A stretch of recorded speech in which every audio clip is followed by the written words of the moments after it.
about to show again that I have little to no self-control when it comes to bookstores, so bear with me. Hey folks, my name is Jen, and today I'm gonna do a book haul and an unhaul. It was just my birthday this past weekend, and me and one of my besties, we were actually born like 14 hours apart, so typically we tend to try to celebrate our birthdays together a little bit. A few days ago she was like, hey, we should make an emergency run to the bookstore, and I was all for that. So we ended up going to the book barn. I'll put up photos from when we were there. I don't think I managed to get a video this time. I think I just basically took pictures. But it was a nice little trip. So it was me and one of my besties and her husband, who is also one of my besties, and my sister, and we had a nice time. We went to the book barn in Niantic, Connecticut, which is one of our favorite secondhand bookstores, and we went there, had a lovely time. I got way too many books, but you are going to see in a minute. And then we hit up Mystic Pizza on the way home, which was delicious. So all in all, it was a pretty good day. Before I went on this little book trip, every time I try to go through my bookshelves, and sometimes when I've decided that I'm not going to keep books, I'll put them in like a stack in a corner, and then when I'm going to a secondhand bookstore, I'll typically gather those things together and then take another look through my bookshelves to see if there's anything else that I am willing to part with. That is what I did this time. However, as you will see, I still have my bag of books. Why did I keep my unhaul books? Well, initially my plan was to do what I've done the other two times, which is bring them to the store and donate them. However, this past week I came up with the idea to maybe set up my own little free library somewhere. So I'm currently looking into the process of doing that right now, but I decided to, instead of donating them to this big store, I was just going to hold on to the books that I'm unhauling, and they will be part of my supply for my little free library when I hopefully get that up and running. I'm hoping that I can do that before winter, just because I know it's kind of hard to put a post in the ground when the ground's like pretty solid, but who knows, this might be a prepare the whole thing but not be able to set it up until like the spring. I don't know, we'll see. But that's the plan. So I'll go through the unhaul first, and then I'll go through all of the books that I bought. First up within these is Silas Marner and Two Short Stories by George Eliot. I read Silas Marner several years ago because I'd always wanted to read it because it was a Wishbone episode. I didn't enjoy it. I didn't enjoy it to the point that I didn't even bother to read the other two stories in this collection because I hated George Eliot's writing so much. So I was like, you know what, I'm just never going to get around to reading those other stories. I don't really care. Then also Beauty by Robin McKinley. I just did a reread of this last year. This is a Beauty and the Beast retelling. And I could not really understand what I saw in this when I was a teenager. I didn't really enjoy it that much. Also, Good Poems for Hard Times, selected by Garrison Keillor. This I actually hauled this year, I believe, earlier in the year. I think this is the fastest I've unhauled something. I was going through, I mean, I'm still going through it, but I was really going through it earlier in the year. And I thought I wanted to get this collection, but then I thought, you know what, now's the time to do it because maybe this will help me feel better. This made me feel worse. This is not the collection to read if you want to feel comforted. I felt more depressed, so Not interested in that. And I'm also getting rid of The Gentleman's Guide to Vice and Virtue by Mackenzie Lee. I liked the concept of this story and I did like a good chunk of it, but I could not stand the main character. And I honestly don't think that I am going to read the other books in the series, or if I do end up doing that, I'm just gonna wait until I am regularly going to the library again, and then I'll get it out then. Then I'm also getting rid of The Little Prince by Antoine de Saint-Exupéry. I read this, what was that? Was it last year or the year before? I'd wanted to read this for a long time because it's like a classic. People are obsessed with this book, and I was incredibly disappointed by it. I actually chucked this across the room, so I don't want it. And I'm also getting rid of The Camp by Richard Brinsley Sheridan. I have another Sheridan play on my shelves, but I mostly enjoyed that one, so I am keeping it. This one just was not good. It just was not enjoyable. Then this one's like a bad penny. It's come back around again. It is The Maid by Nita Prose. I think I had this in another unhaul video like last year maybe. I had unhaul books from the last time I donated things, and I had the stack of them on the floor before I put them in like a bag, and my parents were visiting and my mom was looking through the books because I told them, hey, if there's anything that you guys want, take it because I'm donating those. And she read the synopsis and was like, oh, that sounds cool. Took it. And then she returned it to me after she finished reading it. And I was like, Mom, no, that was for you to keep. And she was like, well, I don't want it. So it's back with me. And I don't want it either because I DNF'd this because I did not like the writing style. So I had two more recent additions to this. The first of which is, I'm finally getting rid of it. The Odyssey by Homer. This is an absolutely gorgeous copy. It pains me slightly to be getting rid of it because of how aesthetically pleasing it is. Like the cover, this color palette is gorgeous. The way it's done is gorgeous. I hate that. That's awful. That screams doctor's office of the 90s. But this, beautiful. Sprayed edges. The cover feels buttery. It's shiny. It is gorgeous.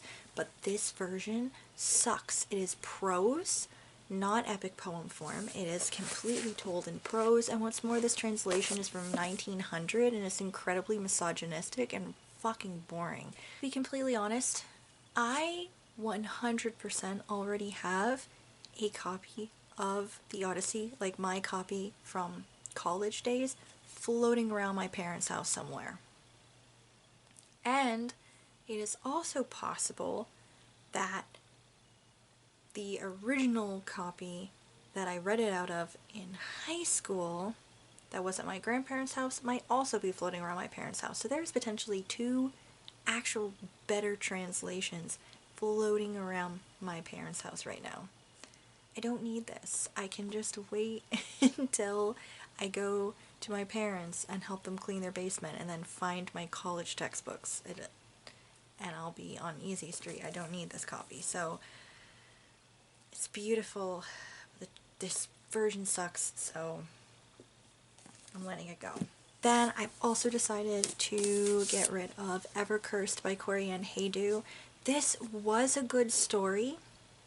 It did some very interesting things with the magic system, with the kingdom and empowerment and everything. It was very interesting, but it's one of those that I liked it, but I didn't love it, and I just don't see it as something that I'm ever going to pick up again.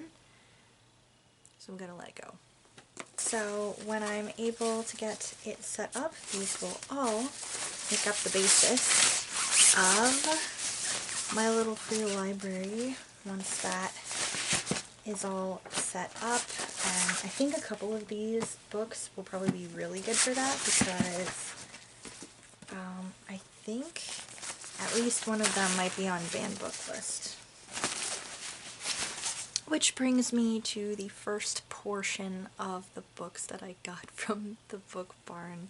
Let's go into these first. So I bought 26. I'm pretty sure it's 26. Actually, it might be slightly over 26 because I also got a couple of picture books. I went a little out of control. So first up, we'll go into the smaller stack of books that I got specifically for the purpose of putting into this little library once I get it set up. First up, I got a handful of picture books. We have Baba Black Sheep, as told and illustrated by Isa Trapani. We have Just Me and My Mom, Just Me and My Dad, and Just Me and My Babysitter, and these are all by Mercer Mayer. These are like the little critter books. And then I also got Bright Eyes, Brown Skin by Cheryl Willis Hudson and Burnett G. Ford, and illustrated by George Ford. I do want to get some more, but for the moment, that's the picture books. And then I have a few books here that I picked specifically for this. So I got 3 books that I know have been on, I've seen them on banned lists before, or, well actually, this first one, I'm not sure if I've seen this copy on the banned list, but I know I've seen this author's other works on the banned list.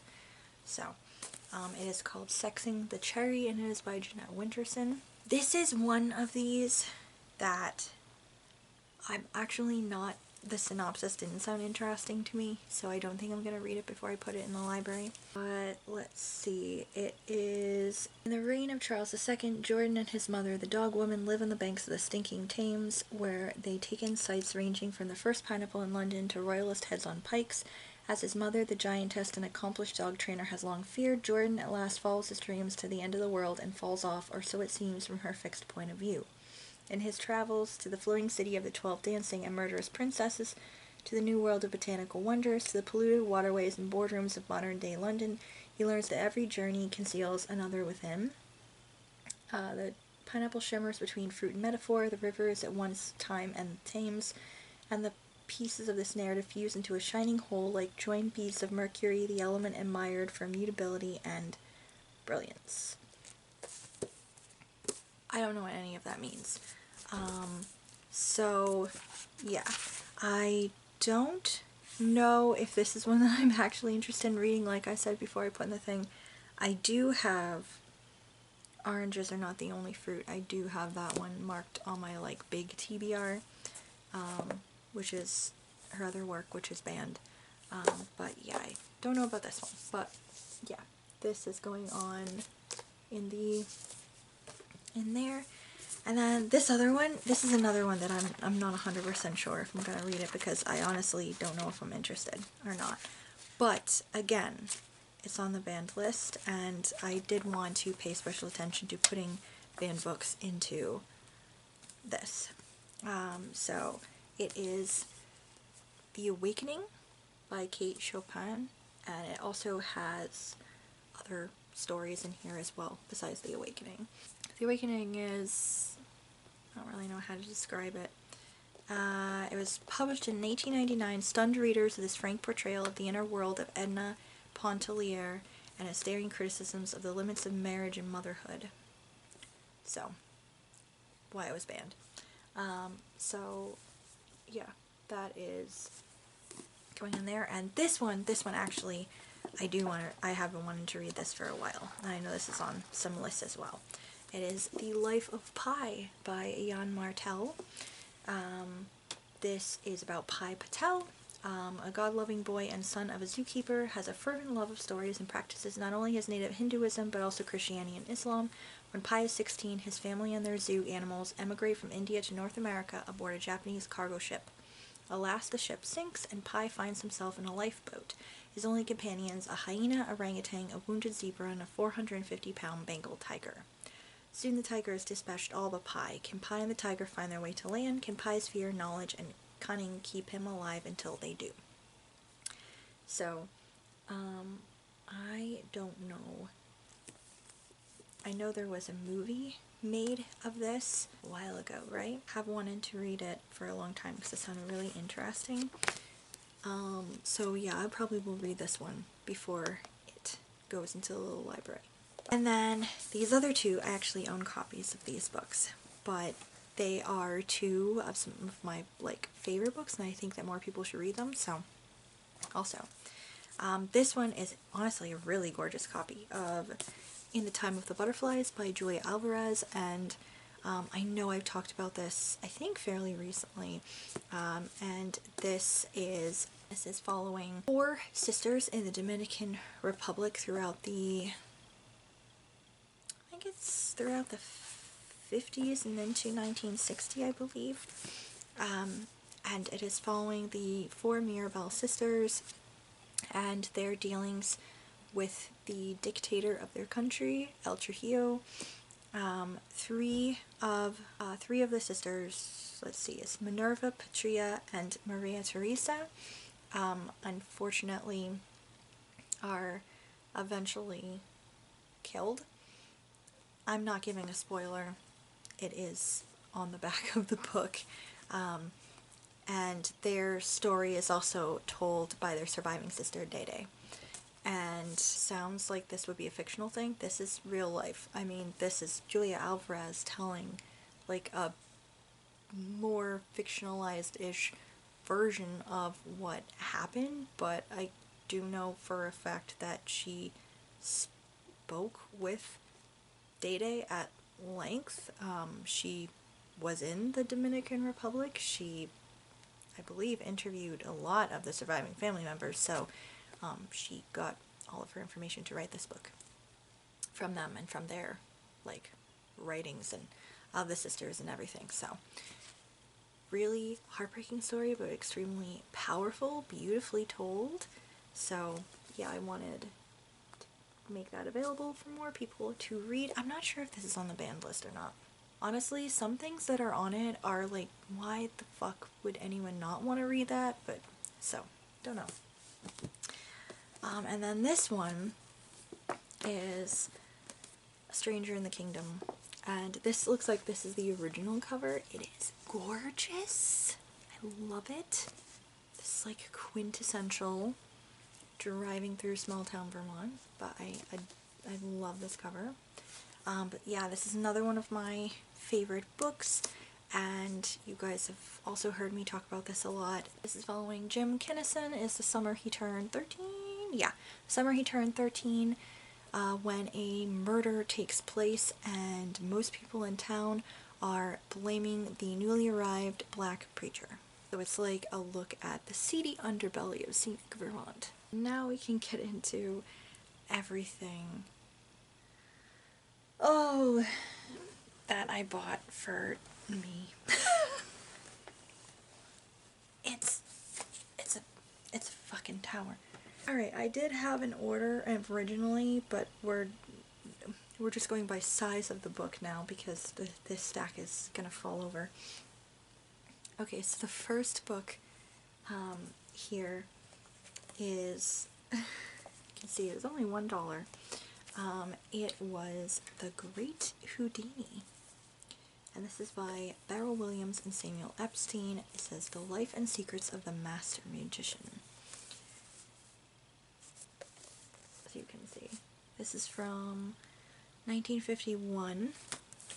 So I am kind of interested in Houdini. I find him to be a very fascinating person. This is admittedly not the book about Houdini that I was hoping to read. There's a couple of books that, one I think is about him, and then there's another that like involves him and other stuff. I forget the names of them, but I've marked them to read at one point, because he was a fascinating like illusionist and master magician, but then he also spent a large part of his career debunking spiritualism, which is also another fascinating side of him. So yeah, I've been wanting to read more about him for quite a while. So I know this is like an outdated copy and some information might not be, I don't know, up to snuff, but it's a nice little reading thing. this is a weird book. This is a weird book. I heard about this one on the Books Unbound podcast. I think, was it Ariel who talked about it? I don't think it was Raylene. This feels like an Ariel book, so I'm gonna say it. Oh, this has a note in it. It says, fly as long and as hard as you can. Happy quarter century. 1987. See, I love secondhand books. I love finding shit like this. Okay. That's really lucky. I got one with an inscription in it. There were like 8 copies of this book. It is Jonathan Livingston Seagull. So fly, get it? This is by Richard Bach. It's a very short book, so I might reach for this pretty soon because I can get through this really quick. But it is a strange little tale about Jonathan Livingston Seagull, who is in fact a seagull, but he is a seagull who one day decides that he wants to learn how to do aerial tricks. And his family are like, what the hell, you're a seagull? And he's like, yeah, but what if we could fly? What if we could do more than just fly from A to B? What if we like spin in the air? You know, shit like that. Weird. I heard about this on the podcast a few times, and I was like, well, you know, if I ever see it out in the wild, that would be cool. Never expecting to see it out in the wild. Trust me to find it at the book barn. Then I also grabbed Good Omens by Neil Gaiman and Terry Pratchett. So there's like a show based off of it. I wanted to watch the show because I adore David Tennant, but I wanted to read the book first. This says, we hear the world will end on a Saturday, next Saturday in fact, just before dinner. Unfortunately, Sister Mary Loquacious of the Chattering Order has misplaced the Antichrist. The 4 horsemen of the apocalypse ride motorcycles, and the representatives from heaven and hell have decided they actually like the human race. Have a nice doomsday. Normally, shit like this would give me massive anxiety. However, Terry Pratchett was flippin' hilarious, so I think this will be a very good time. I have heard very, very good things about Good Omens. Then we've got Miss Pym Disposes, and this is by Josephine Tay, and this is one that I also heard about on a podcast. This one being She Done It, which is a podcast focusing on mystery authors of like the golden age, and Josephine Tay is one that's brought up quite frequently. I have not seen one of her books out there in the world before, so this was pretty exciting. As soon as I saw the word Josephine Tay, I snatched that shit up immediately. So this is a classic mystery featuring Miss Lucy Pym, who is a popular English psychologist. She's a guest lecturer at a physical training college. The year's term is nearly over. Miss Pym, inquisitive and observant, detects a furtiveness in the behavior of one student during a final exam. She prevents the girl from cheating by destroying her crib notes, but Miss Pym's cover-up of one crime precipitates another, a fatal accident that only her psychological theories can prove was really murder. I have never read Josephine Tay before, but heard Miss Pym talked up a lot. I am very intrigued. And this, I did not know this existed. This is The Evidence of Things Not Seen by James Baldwin. So this is James Baldwin apparently writing about crime. Now I don't know the full thing about this because this is just praise on the back. There isn't an actual summary of anything, but from what I gathered as I was reading these, and then also like the preface at the front of the book, it sounds like it is James Baldwin writing about the Atlanta child killings, which is a truly, truly terrible, terrible case. That is one.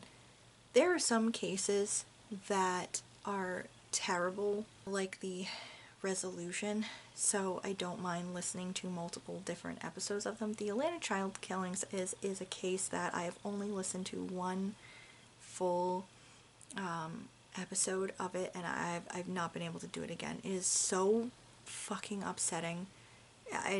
It's quite horrible. And I did not realize that James Baldwin ever did any true crime writing at all. I don't think it's your standard true crime writing. I think it's him talking about those cases and how just everything surrounding them, the cases themselves, the aftermath and everything. I think that's basically what this sounds like. I did not know he did any writing about that at all. But yeah, so I saw that and was like, okay, I definitely need to read that. So grabbed this. This is probably going to be rather upsetting. So I don't know when I will be reading that one. And then I grabbed The Child Finder by Renee Denfield. I have actually read this before. I read this, was this before YouTube? This might have been before my booktube. I read this a few years ago, but it was my aunt's copy, so I returned it to her. But I have not been able to get this book out of, I mean, it's not one that I think about constantly, but it is one that when books about kidnapped kids or things like that come up, this pops into my head all the time, because it was so disturbing, yet it was so beautifully written at the same time. It's very interesting. And I think this might, I don't know for certain, but it did leave it kind of open to, well, there could be more about this main character eventually, which intrigued me, and I actually think there is a second book. Let me tell you what it's about. 3 years ago, Madison Culver disappeared while her family was choosing a Christmas tree in Oregon's Skookum National Forest. Sorry if I mispronounced that. She would be 8 years old now if she has survived. Desperate to find their beloved daughter, the Culvers turn to Naomi, a private investigator with an uncanny talent for locating the lost and missing. Known to the police and a select group of parents as the Child Finder, Naomi is the Culvers' last hope. Naomi's methodical search takes her deep into the icy, mysterious forest in the Pacific Northwest and into her own fragmented past. She understands children like Madison because once upon a time she too was a lost girl. As Naomi relentlessly pursues and slowly uncovers the truth behind Madison's disappearance, shards of a dark dream pierce the defenses that have protected her, reminding her of a terrible loss she feels but cannot remember. If she finds Madison, will Naomi ultimately unlock the secrets of her own life? It is told between alternating voices. It is beautiful.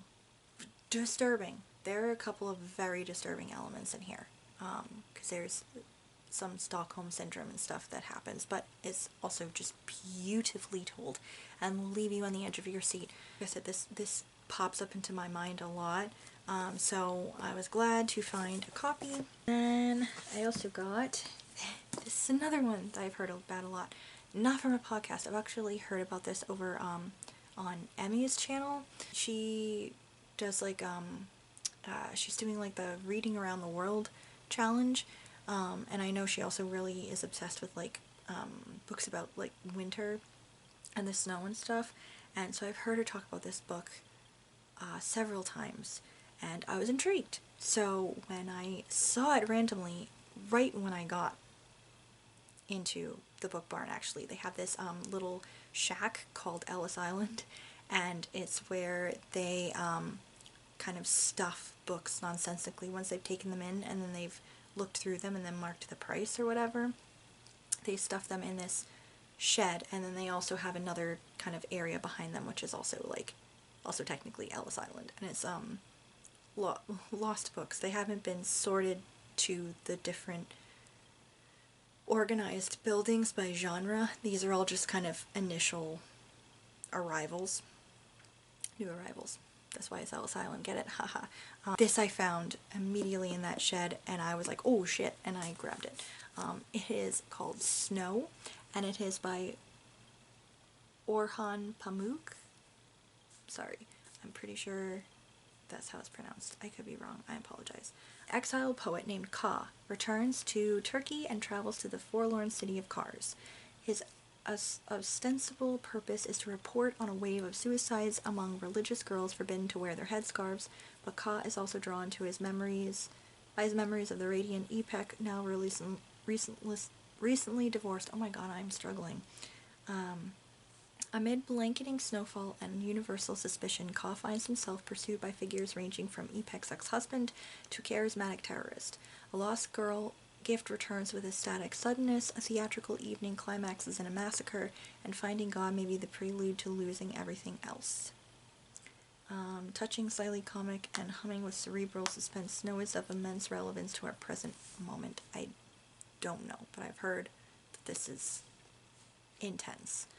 And I don't often read, like, intense novels, so I don't really know fully what to expect from this, but I'm not doing, like, the around the world thing, but I am trying to be more mindful about expanding my horizons beyond, like, US, Canada, and England. I'm trying to expand my horizons behind just those books from those countries. So, and then I have some classics. So, did I come home with another Dickens? Why, yeah, I fucking did. It is A Tale of Two Cities. This is one that the last couple of times I've been to a bookstore, I have tried to find a copy that I like, and I have not found a copy either time that I have liked, but this time was it. They had several copies of this book, actually. This is one of those books that everybody probably knows. It starts with, it was the best of times, it was the worst of times. It was the something, it was the whatever. It's like a whole paragraph. It's the opening. This is about the French Revolution. Again, with me getting and reading books having to do with the French Revolution. I don't know what's up. So this is From the Storming of the Bastille to the Relentless Drop of the Guillotine. Dickens vividly captures the terror and upheaval of that tumultuous period, but at the center of the novel's hero, Sidney Carton, a lazy alcoholic but honorable attorney who is in love with Lucy Manette, a beautiful woman brought up in London. When Lucy marries a man condemned to death for his ties to the aristocratic Evremond family, Carton makes the supreme sacrifice on the bloodstained streets of Paris. This is another one that I watched the Wishbone episode of and was like, oh my god, when I was a little kid. And I actually had a small, like, Great Illustrated Classics, very abridged version of this as a kid, and I did read it, and it made a gigantic fucking impression on me as a small child. But I would like to read the actual version.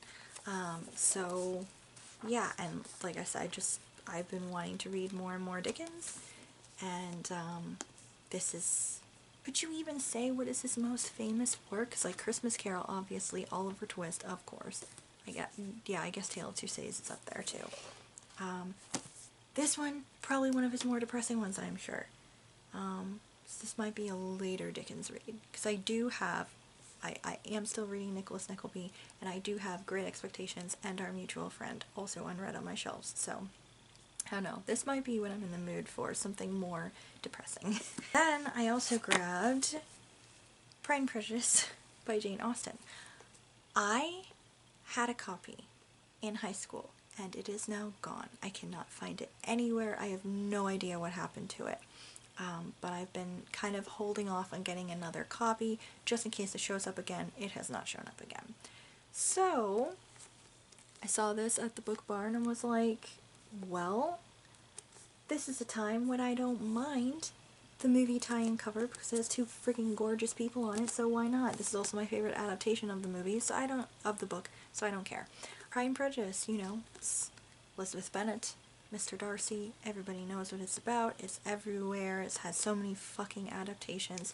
I'm just excited to own a physical copy again, because I'm starting to think up my plans for next year's reading plans and things like that, and I am pondering a Austen, like maybe doing like a month or so of just reading a lot of Jane Austen. So excited to have a copy, because that idea is kind of percolating in my head. Okay, then I grabbed two books by Alexandre Dumas. The first of these, I don't know what it's about, so I couldn't tell you, but I saw it and I was so excited. It is The Lady of the Camellias. This is an older copy. It is beautiful. I have no idea what this is about. I don't quite remember. I know I marked it down as a book that I was interested in, and I know that I marked it somewhere on my great big TBR of, oh yeah, you should read that, but I don't remember what it's about. But knowing Dumas is probably something fucking insane. And then I also saw this and snatched it up immediately, and it is The Last Cavalier, being the adventures of Count Saint-Germain in the age of Napoleon. I believe this is the same publisher that did the version of the Three Musketeers that I own, which makes me wonder if this is the same translator, because I loved his translation of the Three Musketeers, and I want to find his translation of the other two Musketeers books. This is apparently Dumas' final novel. This is rousing, big-spirited in its action sweeping across oceans and continents, its hero gloriously indomitable, the last novel of Alexandre Dumas, lost for 125 years in the archives of the National Library in Paris, completes the... shit. It's a French word, I should know. I'm gonna kick myself, because I guarantee you I have heard this word before, I just have not read it from in front of me. O-E-U-V-R-E. I have not studied enough French for this. Fuck it, whatever. Story of France from the Renaissance to the 19th century, as Dumas vibrantly retold it in its enormously popular novels, has long been absent one vital, virtually historical area, the age of Napoleon, but no longer, now dynamically in the tale of family honor and undying vengeance. Oh, love it. High adventure and heroic daring do, The Last Cavalier represents Dumas' final literary achievement. Exciting. Speaking of exciting, action-packed, we also have The Black Arrow by Robert Louis Stevenson. This is another one. Could not tell you what it's about. Brave young Dick Shelton will confront this perilous query, are you for York or Lancaster, many times before he can solve the mystery of his father's death and rescue his fiancée, the beautiful Johanna Sedley, from an evil baron. It is set during the War of the Roses, which is not a period of history that I have read a lot about. Really. We studied it in the 8th grade for a little bit. But yeah, I haven't read a lot of books set during it, so... wait a second, I did read a romance novel set during it, that was interesting. Yeah, so exciting. Also love me some Robert Louis Stevenson, so... And then I got... Timequake by Kurt Vonnegut. I wanted to find some more Vonnegut, and... shockingly, this was the only thing on the shelf. I was like, what? But, alright, Timequake. Let's see. On February 13th, 2001, according to Vonnegut, the whole universe will tire momentarily of expanding forever. What's the point? Maybe it would be more fun to shrink for a change and have a reunion of all the stuff back where it began. Then it can make a great big bang again. It will shrink back to February 17, 1991, but will then decide that expansion is the way to go after all. As time marches on once more to 2001, though, Vonnegut and Trout and everybody else and everything else will have to do exactly what they did the first time through the decade, for good or ill. Marry the wrong person, bet on the wrong horse, whatever. 10 years of deja vu all over again. At least deja vu doesn't cause physical injury and property damage, but all hell cuts loose when the rerun is over and free will kicks in again. Everybody is so used to being a robot of the past that almost nobody is prepared to think of new things to do and then do them in order to avoid accidents or whatever. Off-balance pedestrians will fall down and not get back up.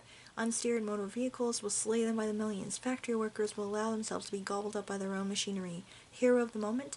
Kilgore Trout. Not for everybody. Parental guidance suggested.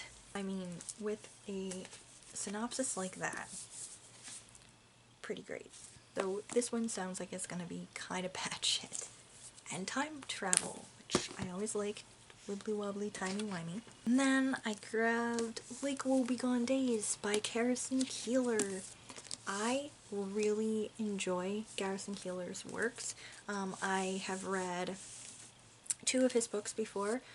Pontoon, which has one of the best opening chapters, just absolutely perfection itself. I was first shown that as an example of like a really good opening by one of my professors in school, and I loved it so much that when I got home that summer, I got it out of the library because I loved it so much and I wanted to read the rest of it.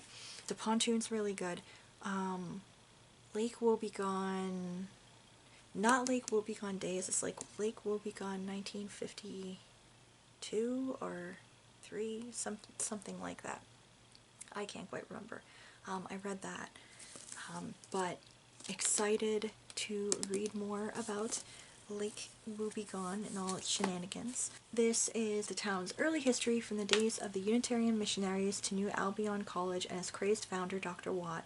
From the arrival of the first Norwegian Lutherans and German Catholics to the story of the living flag and Wally Old Hard Hands Bunsen and the statue of the unknown Norwegian is here, as is some of the narrator's own story. His sanctified brethren upbringing, his fascination with Catholics and the notion of being somebody else.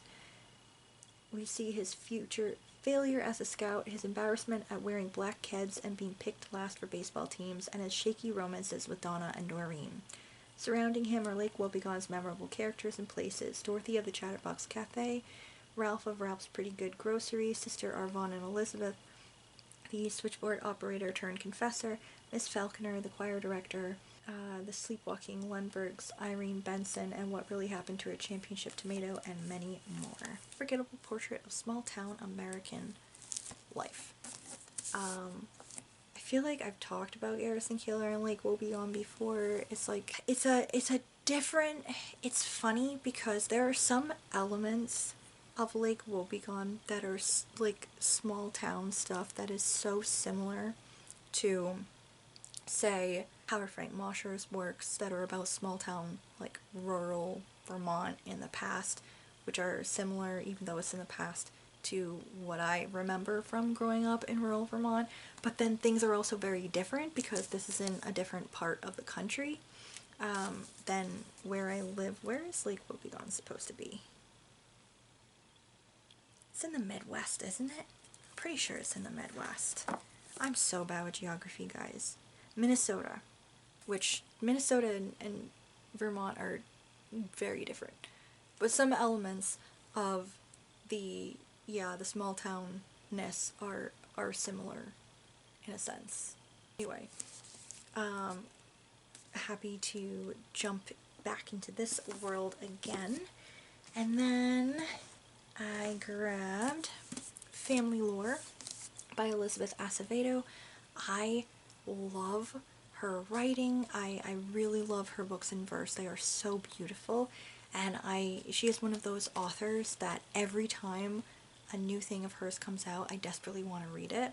And I'd heard about this a while ago but hadn't gotten a copy yet, so I was excited to grab one from this one. It's following Fleur. It says, Fleur has a gift. She can predict the day when someone will die. So when she decides she wants a living wake, a party to bring her family and community together to celebrate the long life she's led, her sisters are surprised. Has Fleur foreseen her own death or someone else's? Does she have other motives? She refuses to tell her sisters, Mathilde, Pastora, and Camilla. But Fleur isn't the only person with secrets. Her sisters are hiding things too, and the next generations, cousins Ona and Yadi, face tumult of their own. Spanning 3 days prior to the wake, Family Lore traces the lives of each of the Marte women, weaving together past and present Santo Domingo and New York City. Told with Elizabeth Acevedo's inimitable voice, this indelible portrait of sisters and cousins, aunts and nieces, one family's journey through their history, helping them better navigate all that is to come. So this is giving Julia Alvarez vibes, Amy Tan vibes. That's the kind of vibe. Something about spanning like the history and relationships of women in a family. It's giving those kind of vibes that I'm into. So, and plus I really love her writing, and I've been wanting to read more of her works, so this is exciting. And lastly, I've been on the fence whether or not I would get this book, because there is an element of the villain in it that is really unsettling. I saw one of the movies for this and it scared the shit out of me. So I've been on the fence about whether or not I would get a copy, read this. I figured eventually I would read this, but it might be like far, far, far in the future. However, when I went poking around, again, the new arrivals section, and saw this pristine copy, I had to. I just had to, and I snatched it up, and now it is here, and I'm gonna have to suck it up and read this before I thought I would, because oh man, now I own a copy and it's a big chunky boy and I can't have it on my shelf and not read it. It's It by Stephen King. I think everyone probably knows what this is about. This is Derry, Maine. Derry, Maine is their world to the adults. It was just their hometown, familiar, well-ordered, a good place to live. It was the children who saw and felt what made Derry so horribly different. In the storm drains, in the sewers, it lurked, taking on the shape of every nightmare, each person's deepest dread. Sometimes it reached up, seizing, tearing, killing. The adults, knowing better, knew nothing. Time passed and the children grew up, moved away. The horror of it was deep buried, wrapped in forgetfulness, until the grown-up children were called back once more to confront it as it stirred and quailed in the sullen depths of their memories, reaching up again to make their past nightmares a terrible present reality. There is an element of not the clowns. It is another thing of this that is real rough for me. So, like I said, the movie, I watched part 1, it scared the shit out of me. I've seen bits and pieces of the original, like, made-for-TV thing. Yeah, I figured, because I want to read all of his books, I figured I'd just probably leave this near the end, you know, with the Stand and his apocalyptic stuff. That'll freak me out. But, I mean, I could not pass up. Look how pristine it is. Pristine. It is a new copy. And I was like, oh hell. Oh hell, I gotta do it. So I did it. And because I now own it, I'm like, well, now I have to read this sooner rather than later. So, this is not going to be a this year thing. There's not enough time in the year. But, I don't know. This might end up being a next year thing. We shall see. Yeah, guys, that is everything that I got. Intense amount of books. I am completely out of my mind. But you know what? I was filling a void and I'm feeling pretty good right now because I have a lot of exciting reads and I have some very exciting treasures to prepare for the little free library when I eventually get that figured out. So, all around positive feelings here. If you have read any of these books, please do indeed let me know. Of course, no spoilers, but let me know if there's anything you're like, oh my god, you need to read that right away, or if there's anything that you're like, oh my god, I want to know how you feel about that. Whenever you read it, please read it soon, that kind of thing. Or if you're like, my god, why would you read that? That sucks. I don't know. Just let me know. Eclectic choices as always. I am varied in my things that intrigue me. Thank you so much for watching. Thank you for always watching. If you are ever in Niantic, Connecticut, you need to hit up the Book Barn because it's awesome. And the staff there are also so nice. And they also have goats too, by the way. They do have goats that you can like feed. I did not feed them, but I think you can like ask for like carrots and shit. It's a great place and a lot of different, a lot of stuff. A lot of, almost an overwhelming amount of books. But yeah, a lot of fun. So yeah, thanks for watching. Thank you for always watching. If you're new here and would like to subscribe, please consider doing so. And I will see y'all in the next video. Bye.